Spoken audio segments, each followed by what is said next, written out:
अब हम डिस्कस करेंगे चैप्टर 13। चैप्टर 13 मीन्स हम तीसरे पड़ाव में प्रवेश कर रहे हैं, जिसका फोकस है ज्ञान के ऊपर। अभी तक हमने भक्ति के ऊपर फोकस किया था, चैप्टर 7 से लेकर चैप्टर 12 तक। अब again Arjun is curious, Arjun की क्यूरियोसिटी तो ख़त्म नहीं हो रही। अर्जुन प्रश्न पे प्रश्न पूछे जा रहे हैं।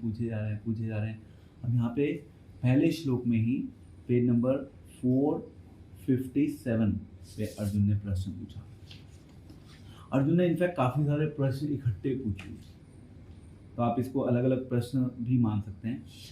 अर्जुन ने कहा, हे कृष्ण, मैं प्रकृति एवं पुरुष, भोक्ता, क्षेत्र एवं क्षेत्रज्ञ तथा ज्ञान एवं ज्ञेय के विषय में जानने का इच्छुक हूँ।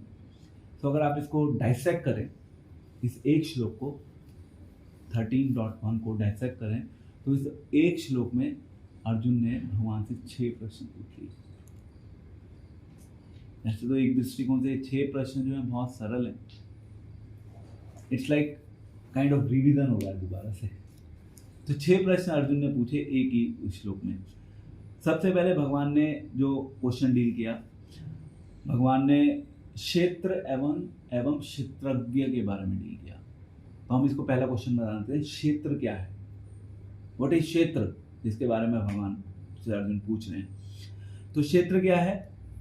क्षेत्र हमारा शरीर है, जिसके थ्रू हम इस संसार में आके अलग अलग प्रकार से कार्य करते हैं। तो ये आपको पता होना चाहिए क्षेत्र क्या है। क्वेश्चन ये है, क्वेश्चन नंबर 3 आज का। इसका आंसर दूसरे श्लोक में भगवान ने दिया। क्षेत्र क्या है? हमारा शरीर, क्योंकि इस शरीर के थ्रू ही हम इस संसार में अलग अलग एक्टिविटीज़ करते हैं। तो ऐसा नहीं है कि ये शरीर क्योंकि मटेरियल है, ये शरीर नॉनसेंस हो गया। यहाँ पे एक इम्पॉर्टेंट लर्निंग हम सीख सकते हैं। ये शरीर हमारे लिए महत्वपूर्ण है, क्योंकि इसी शरीर के द्वारा हम भगवान की सेवा करते हैं। भगवान की सेवा कैसे होती है? अभी तो आत्मा के बारे में कुछ अता पता नहीं है ना। तो जब आत्मा के बारे में कुछ अता पता नहीं है, तो ये शरीर ही तो है जिसके थ्रू हम भगवान की सेवा कर सकते हैं। तो शरीर को हम कंप्लीटली इग्नोर नहीं करते, बट यस, हम शरीर को भगवान की सेवा में इस्तेमाल करने के लिए यूज करते हैं, भगवान की सेवा में इस्तेमाल करते हैं इसी शरीर को। तो हे कुंती पुत्र, यह शरीर क्षेत्र कहलाता है, और इस क्षेत्र को जानने वाला क्षेत्रज्ञ कहलाता है। तो अब आप ये देखिए, शुरू में ही इसी श्लोक में, सेकंड श्लोक में ही जो दूसरा क्वेश्चन है, क्षेत्रज्ञ क्या है, ये दूसरा क्वेश्चन हो गया इस चैप्टर का, यानी कि 4th क्वेश्चन आज का। यहाँ पे अब भगवान कृष्ण ने बताया कि एक तो है क्षेत्र, दूसरा है क्षेत्रज्ञ, या दूसरे शब्दों में एक तो है शरीर जिसको हम क्षेत्र बोल रहे हैं, और दूसरा है क्षेत्रज्ञ, यानी कि उस शरीर को जानने वाला। व्हाट इट, हमारे अंदर, इस शरीर के अंदर कुछ और भी प्रोग्राम्ड है। अगर हम केवल ये सोचे कि केवल ये शरीर ही सब कुछ है, तो भगवान ने उस विचारधारा को यहीं पे काट दिया कि ये शरीर सब कुछ नहीं है। अर्जुन, जो क्षेत्र को जानता है या जो शरीर को जानता है वो क्षेत्रज्ञ है, वो शरीर से अलग है। सरल शब्दों में भगवान यहाँ पे आत्मा एवं शरीर के डिफरेंस को बता रहे हैं कि आत्मा अलग है अर्जुन, शरीर अलग है। क्षेत्र एंड क्षेत्रज्ञ, क्षेत्रज्ञ इज आत्मा, क्षेत्रज्ञ इज आत्मा। एंड देन भगवान कह रहे हैं कि इस क्षेत्रज्ञ में मैं भी हूं। आत्मा है, आत्मा के ऊपर परमात्मा भी है। तो इस शरीर के अंदर आत्मा है और उस आत्मा के ऊपर परमात्मा है, क्योंकि जब तक परमात्मा नहीं होंगे तब तक ये आत्मा भी कार्य नहीं कर सकती। तो सरल प्रश्न, हमने 2 प्रश्न डिस्कस कर लिए इस चैप्टर के। क्षेत्र क्या है, क्षेत्रज्ञ क्या है। क्षेत्रज्ञ में दोनों चीजें आ गई, आत्मा एवं परमात्मा। क्लियर? नेक्स्ट क्वेश्चन भगवान डिस्कस कर रहे हैं, श्लोक 3। हे भरतवंशी, तुम्हें ज्ञात होना चाहिए कि मैं भी समस्त शरीरों में ज्ञाता भी हूँ, और इस शरीर तथा इसके ज्ञाता को जान लेना ज्ञान कहलाता है। ऐसा मेरा मत है। अब भगवान थर्ड क्वेश्चन को डील कर रहे हैं। थर्ड क्वेश्चन क्या हो गया यहाँ पे कि ज्ञान क्या है। क्षेत्र एंड क्षेत्रज्ञ के बारे में जानना ही ज्ञान कहलाता है। क्लियर है पॉइंट। तीसरा क्वेश्चन हो गया इस चैप्टर का कि ज्ञान क्या है।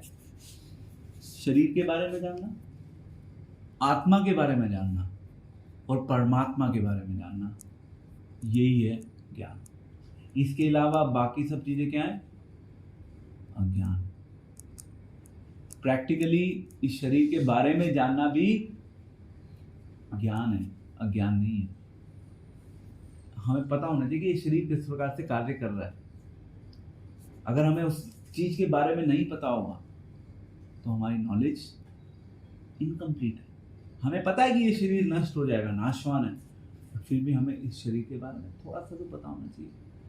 हम इस शरीर के बारे में पूर्ण रूप से नहीं जान सकते, उससे हम जान सकते हैं something we can know about it and we can also understand कि किस प्रकार से इस शरीर को ही हमें भगवान की सेवा में यूज करना है। देन उसके बाद भगवान कह रहे हैं कि कर्म क्षेत्र। अब यहाँ पे एक शब्द यूज हुआ है नेक्स्ट श्लोक में, कर्म क्षेत्र। यह किस प्रकार बना है, इसमें क्या परिवर्तन होते हैं, कहाँ से उत्पन्न होता है, इस कर्म क्षेत्र को जानने वाला कौन है, उसके क्या प्रभाव है। इनफैक्ट यहाँ पे भगवान वही क्षेत्र एंड क्षेत्रज्ञ की बात कर रहे हैं। तो क्षेत्र क्या है, कर्म क्षेत्र। यहाँ पे इस श्लोक में जो डिफाइन किया है भगवान ने, क्षेत्र को कर्म क्षेत्र से डिफाइन किया है। अब भगवान ना थोड़ा सा डिटेल में जा रहे हैं कि ये शरीर कैसे फंक्शन करता है। इस शरीर के फंक्शन के लिए भगवान 6 श्लोक में बता रहे हैं कि पंच महाभूत, पृथ्वी, जल, अग्नि, वायु एंड आकाश, उसके ऊपर देन अहंकार, बुद्धि, उसके बारे में डिस्कस किया भगवान ने। अव्यक्त, बेसिकली यहाँ पे जो हमारा सूक्ष्म शरीर है एंड जो हमारा स्थूल शरीर है उसके बारे में बता रहे हैं भगवान।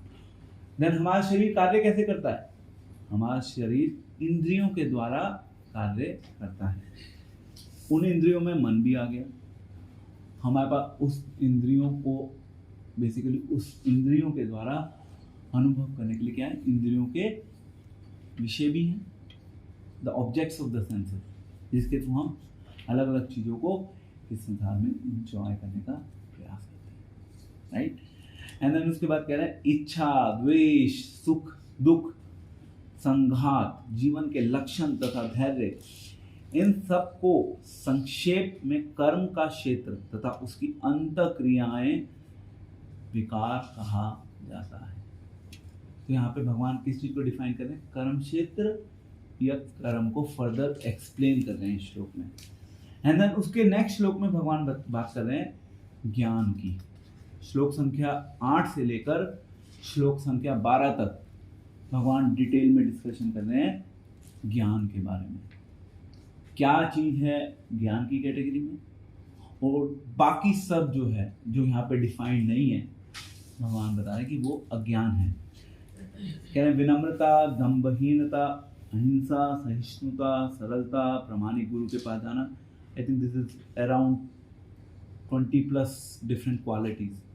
अगेन भगवान गुणों का वर्णन कर रहे हैं, जिसके अंदर वो गुण हैं, गुण होंगे तो यानी कि उसके अंदर ज्ञान है, तो वो ज्ञान से पूर्ण रूप से ओतप्रोत है, भरा हुआ है, और वही ज्ञान अपने साथ कैरी करता है। तो वो ज्ञान है और इन सबको मैं ज्ञान घोषित करता हूँ, और इनके अतिरिक्त जो भी है वह ज्ञान है। So you can see this on 464 में भगवान एक्सप्लेन कर रहे हैं। अब भगवान नेक्स्ट टॉपिक उठा रहे हैं। ज्ञान हमारा डिस्कस हो गया ब्रीफली। नेक्स्ट इज ज्ञेय। ज्ञेय मीन्स जिसको जानना है, बेसिकली भगवान। ज्ञेय कौन है, भगवान। भगवान कह रहे हैं, भगवान अपने गुणों के बारे में बता रहे हैं। भगवान अपने कुछ ऐसे गुणों के बारे में बता रहे हैं जो आपस में एक दूसरे को कॉन्ट्राडिक्ट करते हैं, विरोधाभासी गुण। सो क्वेश्चन आप लिख सकते हैं, दिस इज नेक्स्ट क्वेश्चन, कि भगवान के अलग अलग प्रकार के कॉन्ट्रास्ट या विरोधाभास गुण क्या हैं। सबसे पहले तो भगवान ने बोला श्लोक संख्या 14 में, भगवान ने कहा कि उनके हाथ, पांव, आंखें, सिर तथा मुंह तथा उनके कान सर्वत्र हैं। इस प्रकार परमात्मा सभी वस्तुओं में व्याप्त होकर अव्यवस्थित है। भगवान अपने बारे में बता रहे कि मैं परमात्मा के रूप में सब जगह हूँ, सब जगह मैं विद्यमान हूँ। मेरी सारे बॉडीली फीचर्स परमात्मा के रूप में एग्जिस्ट करते हैं। ऑल्दो वो मेरा अव्यक्त रूप है, बट इट डू एग्जिस्ट। फिर कह रहे हैं भगवान आगे, अगर आप डिस्कस करेंगे, मतलब इफ यू सी आफ्टर श्लोक नंबर 14, तो भगवान कह रहे हैं कि मैं दूर भी हूँ और मैं निकट भी हूँ। भगवान हम सबसे दूर भी हैं एक तरीके से, और भगवान हम सबके हृदय में भी हैं परमात्मा के रूप में। कॉन्ट्रास्ट हो गया ना, कॉन्ट्राडिक्टरी फीचर हो गया भगवान का। देन भगवान कह रहे हैं कि मैं विभाजित, मैं टुकड़ों में बट भी जाता हूं, और मैं क्या हूं, मैं एक भी हूं, मेरे को डिवाइड नहीं किया जा सकता। और आगे भगवान कह रहे हैं कि अंदर भी हूं, मैं बाहर भी हूं। एंड देन कह रहे हैं कि मैं पालन करता भी हूं और मैं संहार करता भी हूं। मैं आप सबकी रक्षा कर रहा हूं, जिसके द्वारा आप इस संसार में सांस ले पा रहे हो। अगर भगवान ने खींच लिया हाथ, हमारा जीवन खत्म हो जाएगा, है ना। तो भगवान प्रोटेक्ट भी करते हैं, भगवान बचाते भी हैं, भगवान मारते भी हैं, दोनों ही चीजें। पालन करता भी हैं एंड संहार करता भी है। So nice. एंड देन शुरू के चैप्टर्स में भगवान बोलते हैं कि मैं जन्म भी लेता हूं और मैं अजन्मा भी हूं। So this is called contradicting features of God. भगवान अपने धाम में भी बैठे हुए हैं हमेशा, भगवान यहाँ पे हम सभी जीवों के हृदय में परमात्मा के रूप में भी, सब जगह भगवान है। परंतु इसका मतलब हर वस्तु भगवान नहीं है, ये भी हमने डिस्कस किया था। हर चीज में भगवान है, पर हर चीज भगवान नहीं है। This is very important to understand. And then उसके बाद भगवान कह रहे हैं आगे कि ये सब चीजें हैं। अब आप आ जाइए श्लोक संख्या 23 पे। उपद्रष्टा अनुमंता च, उपद्रष्टा अनुमंता च, भर्ता भोक्ता महेश्वर, भर्ता भोक्ता महेश्वर, परमात्मेति चापयुक्तो, परमात्मेति चापयुक्तो, देहेऽस्मिन् पुरुषं परा। देहेऽस्मिन् पुरुषं परा। अनुवाद, तो भी इस शरीर में एक अन्य दिव्य भोक्ता है जो ईश्वर है, परम स्वामी है और साक्षी तथा अनुमति देने वाले के रूप में विद्यमान है, और जो परमात्मा कहलाता है। 6 क्वेश्चन पूछे थे अर्जुन ने, 6 में से 4 क्वेश्चन डील हो चुके थे, 2 क्वेश्चन रह गए थे। एक था प्रकृति के बारे में और दूसरा था पुरुष के बारे में। ठीक है, तो अब भगवान पुरुष के बारे में बता रहे हैं। उससे पहले प्रकृति क्या है? प्रकृति क्या है?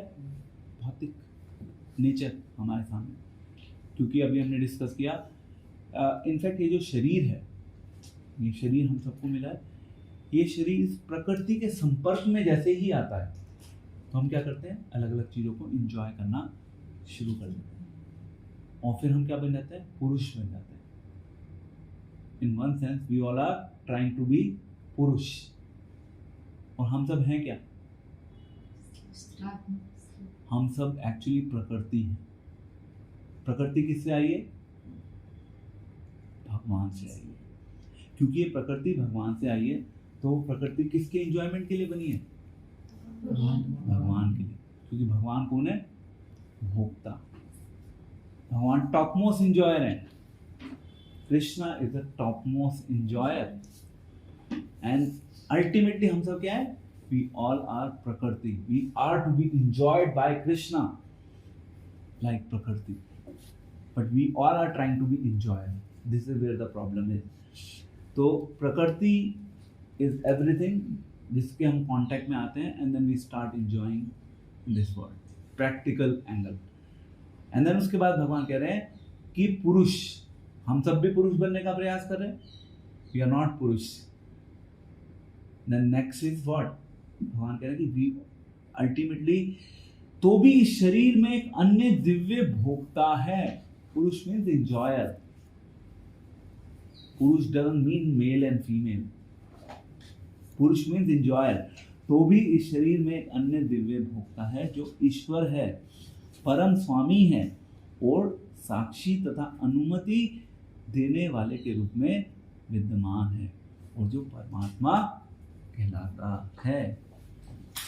This clear now? यहाँ पे भगवान बता रहे हैं कि मैं हूं परम पुरुष। एक्चुअली वो क्या कहाँ बैठा है? हम सबके शरीर में बैठा है। हम सबके शरीर में बैठ के क्या कर रहा है? वो दृष्टा एंड अनुमंता, वो साक्षी बन के बैठा हुआ है, सब चीजों को देख रहा है। एंड वो अनुमंता भी है, वो परमिशन भी दे रहा है। इसलिए एक श्वेताश्वर उपनिषद में एक श्लोक है जहाँ पे आता है कि एक पेड़ है, उस पेड़ के ऊपर दो पक्षी बैठे हैं उस पेड़। एक पक्षी क्या कर रहा है? एक पक्षी तो उस पेड़ पर बैठकर फल खाने में बिजी है। दूसरा पक्षी क्या कर रहा है? दूसरा पक्षी उस पहले पक्षी को जो फल खाने में बिजी है उसको देख रहा है। तो हम कौन है? हम वो हैं जो फल खाने में बिजी है। हम सब फल खाने में बिजी है। भगवान दूसरे पक्षी के रूप में बस देख रहे हैं। He is not interested in the fruits of this world, but we are interested in the fruits of this world. तो हम उसमें बिजी हो। You understand? So Krishna is sitting within this body. हम क्या है? हम fruits enjoy कर रहे हैं शरीर में रह। Krishna is not interested in those fruits. That's why he is just watching it. He is witnessing it. और वो कह रहे ठीक है, आप enjoy करना चाहते हैं, I am giving you permission, enjoy करो। He is Anumanta also. But what is his role then inside? He is Anumanta. Permission दे रहे हैं करने के लिए, सैंक्शन कर रहे हैं। वो आपके अच्छे कर्मों को भी सैंक्शन कर रहे हैं, बुरे कर्मों को भी सैंक्शन कर रहे हैं। आपने इच्छा की है कि मेरे को किसी को मारना है, भगवान ओके फाइन, मार दो भाई। I cannot do much. मैंने ऑलरेडी शास्त्रों में लिख दिया कि किसी को मारना गलत है। आप मारना चाहते हो मारो, मुझे कुछ लेना देना नहीं है। देन नेक्स्ट श्लोक संख्या 26 पे आ जाए। यहाँ पे एक्चुअली ज्ञान की महिमा का वर्णन कर रहे हैं भगवान, क्योंकि सब प्रकार के लोग हैं, भगवान को सबकी चिंता है। तो भगवान कह रहे हैं कि ऐसे भी लोग हैं जो यद्यपि आध्यात्मिक ज्ञान से अवगत नहीं होते, पर अन्यों से परम पुरुष के विषय में सुनकर उनकी पूजा करने लगते हैं। यहाँ पे श्रवण की महिमा बता रहे हैं। सुनना कितना इम्पोर्टेंट है। हो सकता है हमारे अंदर ज्ञान ना हो, हम कुछ नहीं जानते हो, बट यदि हम सही स्तोत्र से सुनकर अगर हम भी भक्ति के कार्यों में लग जाते हैं, भक्ति का अभ्यास अपने जीवन में शुरू कर देते हैं, तो वह लोग भी प्रामाणिक पुरुषों से श्रवण करने की मनोवृत्ति होने के कारण जन्म तथा मृत्यु के पथ को पार कर जाते हैं। तो इतना इम्पोर्टेंट है श्रवण करना। सुनते रहेंगे तो निकल जाएंगे। कितना इम्पोर्टेंट है श्रवण की महिमा। तो we all have to hear this message of Bhagavad Gita. हम जितना इस मैसेज को सुनेंगे उतना हम इस संसार से निकलने के काबिल बन जाएंगे। Krishna is giving us option. ठीक है, आप सुन लो, आप भक्ति के सारे नियमों का पालन नहीं कर पा रहे, कोई बात नहीं, सुनते रहो। उससे क्या होगा? आपका धीरे धीरे जो मन है ना स्थिर होने लगेगा। सुनने में बहुत शक्ति होती है। अगर आपके अंदर सुनने की कला आ गई तो आप जिस भी चीज में प्रगति करना चाहते हैं आप प्रगति करना सीख जाएंगे। इस कलयुग में जो मोस्ट प्रोएक्टिव सेंसेस हैं हमारे, वो श्रवण है। सुनने में बहुत शक्ति है, उसके लिए बहुत टॉलरेंस चाहिए, पेशेंस चाहिए। ये तो नहीं सुन सकते लोग एक दूसरे को, क्योंकि हमारे अपने विचार है ना। जब आप सुनेंगे एक प्रामाणिक सोर्स को, वो आपके विचारों को काटेगा भी। एंड जनरली हमारे अंदर क्या, हम एकदम से ना तिलमिला जाते हैं। जैसे वो मछली होती है ना, मछली को जल से जैसे ही आप बाहर निकालते हैं तो एकदम से तिलमिला ही होती है। इसी प्रकार से जो हमारे विचार होते हैं, जब कोई व्यक्ति हमारे विचारों को काटता है तो एकदम से थोड़ी सी तिलमिलाहट तो होती है, बट अगर हमने उस तिलमिलाहट को सहन करना सीख लिया then we will be in a better situation. So जैसे अगर वो मछली का ही उदाहरण अगर हम लें तो मछली जब तक समुद्र में है, हो सकता है उसको खाने को बहुत कुछ ना मिल रहा हो, तो someone took that fish out, उन्होंने क्या किया, उस फिश को इमीडिएटली निकाला और पानी में ऐसी जगह पहुंचा दिया जहाँ पे उसको खाने को बहुत अच्छा मिल रहा है हमेशा। तो वो तिलमिलाहट हुई, अगर उसने सहन कर लिया, वो जी गई उस तिलमिलाहट में during that process of transfer, अगर वो जी गई तो क्या होगा, उसकी एक अच्छी लाइफ शुरू हो जाएगी आगे। इसी प्रकार से श्रवण के माध्यम से हमने सुनने का ये जो विज्ञान है इसको अपने जीवन में उतारना शुरू कर दिया। थोड़ी बहुत तिलमिलाहट होगी और उस तिलमिलाहट को अगर हमने सहन कर लिया तो हमारा एक अपने आप एक अच्छा जीवन शुरू हो जाएगा। This perfect example, some speculation. Okay, yeah so